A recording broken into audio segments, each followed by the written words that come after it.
Hindi ko lang alam yung pag-assemble nito. Kung sa karpentero naman alam nito. I-rebuild ata ito eh.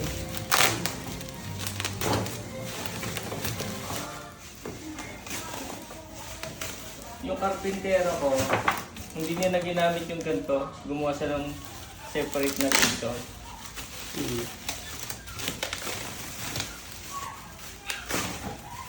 Ay, siguro kahit dito.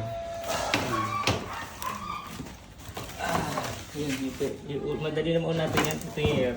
Ayan. Yung sa akin mas maliit dito eh. 600 mm itong binili ko.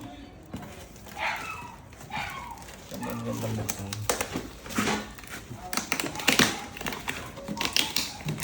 Mukhang okay naman ito.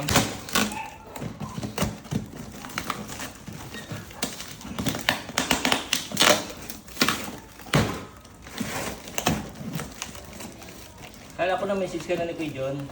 Ano na? Kala ko na message ka na ni Kuya John dito. Ay, Hindi pa pala. hindi siguro doon.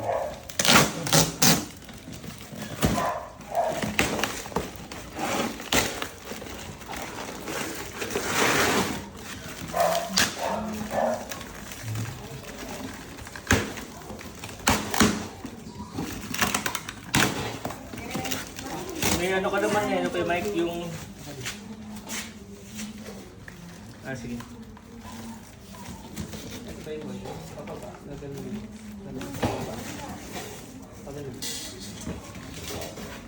Sige. Ito.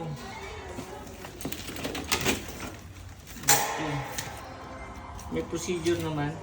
Yung putas niya yung phone. Tapos ito.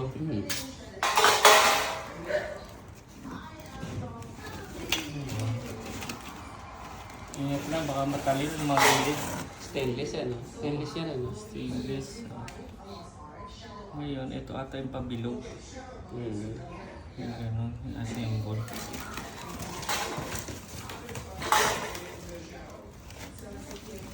Ito yung sa tagilira na siguro. Wala na ilang eh, no? Lali na. Ngayon lang pag gano'n siya. Ibalik ko lang kay Mike. Kung kompleto na yun.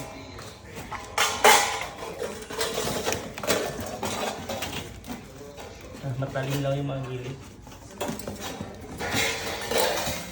Ito yung mga ano, ribbit na oh. Nire-ribbit, ina-assemble.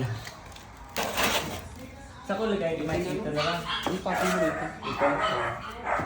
Para hindi mo okay. Igabalo naman. Guys, ito muna yun. Tsaka rin lang maayos pa tayo. Okay. Katay, ano ko to? Okay na ito na.